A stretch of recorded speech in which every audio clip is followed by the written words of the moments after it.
안녕하세요. 생존책방입니다. 제가 독서 매핑할 때 사용하는 엑스마인드 사용법에 대해서 공유해 드리도록 하겠습니다. 먼저 디지털 매핑의 장점이 있습니다. 우선 저는 독서 매핑을 할 때 디지털 매핑보다는 수기가 더 좋다고 생각합니다. 전자책보다는 종이책을 선호하고요. 그럼에도 디지털 매핑의 장점이 많기 때문에 장점에 대해서 세 가지를 설명을 드리면, 첫 번째로 알아보기가 쉽습니다. 독서 매핑의 목적이 내가 언제든지 꺼내봐서 기억을 상기하려는 목적이 있는데, 내가 봤을 때 꼴 보기 싫으면 사실 곤란하거든요. 내가 정리한 매핑을 봤을 때 나도 만족감이 들어야 좋다는 거죠. 알아보기 쉬워야 되고요. 내가 봤을 때 만족스러운 감정이 드는 것도 꽤 중요한 요소입니다. 두 번째는 수정이 편리해요. 내가 편하게 생각 전개를 한 다음에 불필요한 가지들을 좀 정리할 수도 있고, 어떤 그룹에 내가 매핑한 것을 드래그해서 수정하기가 편리합니다. 세 번째로 수시로 볼 수가 있어요. 매핑한 것을 우리가 손으로 작성을 하게 되면 이 종이가 어디에 있는지 우리가 다시 확인할 확률이 거의 없습니다. 독서노트 많이 써보셔서 알겠지만 그걸 다시 볼 수 있는 확률이 아주 지극히 적습니다. 그런데 디지털 매핑으로 내가 정리를 해놓으면 언제든지 원할 때마다 스마트폰으로 꺼내서 찾아볼 수가 있는 거죠. 엑스마인드맵 종류에는 웹 기반 프로그램, PC형 설치 프로그램, 어플, 이렇게 세 가지가 있는데요. 제가 추천하는 것은 웹 기반 프로그램입니다. 먼저 지금 보시는 화면은 웹 기반 프로그램입니다. 따로 설치가 필요 없고 언제나 어디서든 접속해서 내가 매핑한 파일을 볼 수 있기 때문에 저는 웹 기반 프로그램을 추천을 드립니다. 오늘은 설치형 프로그램 기반으로 설명을 좀 드리겠습니다. 설치형 프로그램과 웹 기반과 큰 차이가 없기 때문에 설치형 프로그램으로 설명을 드려보겠습니다. 먼저 엑스마인드를 검색합니다. 마인드맵 코리아를 들어가셔서 엑스마인드 2023년, 그리고 본인에게 맞는 OS를 선택하셔서 누르시면 되겠습니다. 저는 윈도우이기 때문에 윈도우를 다운받아서 설치를 끝냈습니다. 엑스마인드를 실행하면 템플릿, 라이브러리, 최근 항목 이런 창이 뜨는데요. 이렇게 새로 만들기를 누르면 이런 기본 마인드맵이 형성이 됩니다. 먼저 단축키를 설명드리면 크게 두 가지만 기억하시면 됩니다. 탭을 누르면 주요 주제가 확장이 됩니다. 주가지가 이렇게 확장되는 모습을 볼 수 있고요. 또 탭을 누르고 탭을 연속해서 누르면 가지가 하위로 확장되는 것을 볼 수가 있습니다. 근데 엔터를 누르면 이렇게 병렬로 확장되는 걸 볼 수 있고요. 탭과 엔터의 차이만 기억하시면 어렵지 않으리라 생각이 듭니다. 책 이미지 넣는 방법은 개체를 클릭하고 삽입을 누르면 로컬 이미지가 있습니다. 그럼 이렇게 이미지가 형성이 되고요. 컨트롤 C에서 개체를 누르고 컨트롤 V를 해도 이렇게 이미지가 삽입이 됩니다. 그런데 개체가 클릭되지 않으면 이게 활성화가 안 됩니다. 그래서 꼭 개체를 누르고 이 메뉴 기능들을 사용하시면 됩니다. 빈 공간을 더블 클릭하면 부동 주제가 형성이 됩니다.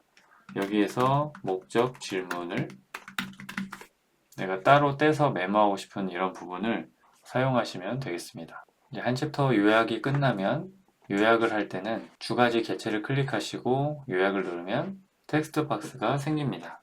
그러면 이 챕터의 내용은 이렇다.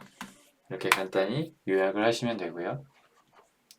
아니면 부동 주제를 만드셔서 관계를 누르시면 이렇게 화살표 기능이 있습니다. 이렇게 누르시면 내가 원하는 화살표를 디자인할 수도 있습니다. 마커 기능을 보시면 내가 중요하게 강조하고 싶은 것을 이렇게 아이콘을 활용할 수가 있습니다.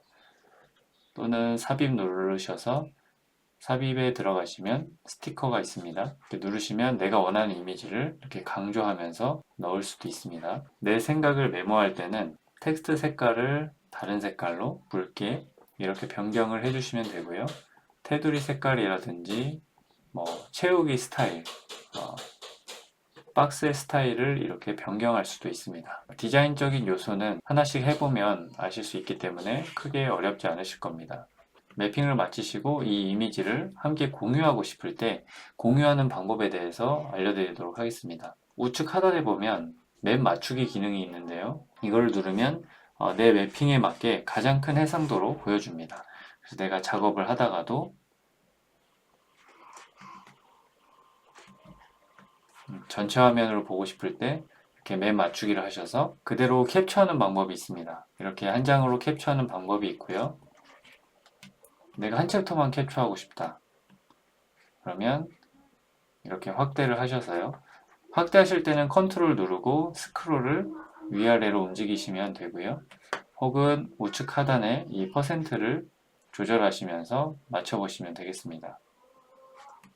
나는 4단계를 캡처를 하겠다. 그럼 적당하게 확대를 한 다음에 캡처를 누르셔서 네, 이렇게 원하는 화면만 캡처를 하면 되겠죠. 프로그램 내에서 내보내기 기능으로 이미지 파일을 만드는 방법은 여기 왼쪽 상단을 누르시면 내보내기 기능이 있습니다. 무료로 사용할 수 있는 것 중에는 PNG와 PDF 파일이 있는데요. PNG 파일로 이미지로 보냅니다. 이렇게 출력을 하게 되면 보시면 배율은 기본으로 100밖에 할 수 없고요. 가운데 하단에 엑스마인드 로고가 붙기는 합니다. 그런데 굳이 처음부터 유료로 하실 필요는 없습니다. 저는 무료를 추천을 드립니다. 저장할 경로와 파일명을 쓰시고 저장을 누르게 되면 이런 이미지가 출력되게 됩니다. 배율이 100이었지만 확대를 해도 그렇게 깨지지 않는 모습을 볼 수가 있습니다. 다시 웹 프로그램으로 돌아와서 똑같은 맵을 보여드리면 설정 프로그램에서 그대로 복사한 다음에 이렇게 붙일 수도 있습니다. 근데 붙이게 되면 약간의 수정은 좀 필요합니다. 이제 여기에서 공유를 할 때 쉐어를 누르시고요. 여기 쉐어 투 앱이 활성화가 되어야 됩니다. 쉐어 투 앱을 활성화해야 사람들이 로그인하지 않고 나의 링크를 통해 매핑을 공유받을 수가 있습니다. 그래서 여기를 카피를 누르시면 주소가 형성이 되고요. 복사된 링크를 공유하시면 되겠습니다. 오늘은 엑스마인드 사용법에 대해서 알아봤습니다. 저는 쉽게 설명했지만 혹시 질문이나 궁금한 점이 있으면 댓글로 남겨주시면 제가 답변을 달아드리도록 하겠습니다. 앞으로는 독서 마인드맵을 어떻게 제가 한눈에 시각화해서 정리하는지 그 방법들을 공유하도록 하겠습니다.